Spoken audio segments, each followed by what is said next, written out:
नमस्कार मित्रांनो.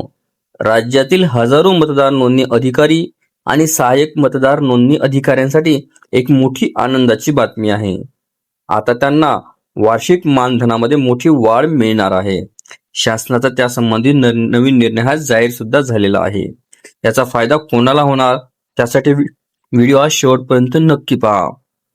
राज्य सरकारने भारत निवडणूक आयोगाच्या निर्देशानुसार मतदार नोंदणी अधिकारी म्हणजेच ERO आणि सहाय्यक मतदार नोंदणी अधिकारी म्हणजेच ERO यांना देण्यात येणाऱ्या वार्षिक मानधनामध्ये वाढ करण्याचा महत्त्वाचा निर्णय राज्य शासनाने घेतलेला आहे. या शासन निर्णयानुसार ERO यांना दरवर्षी 30,000 रुपये मानधन हे मिळणार आहे. ERO यांना दरवर्षी 25,000 रुपये मानधन हे दिले जाणार आहे. मग त्यामध्ये मतदार यादी तयार. व्हिडिओला सविस्तर बघण्यासाठी कृपया डिस्क्रिप्शन बॉक्समध्ये दिलेल्या लिंकवर क्लिक करा आणि संपूर्ण व्हिडिओ पाहावा.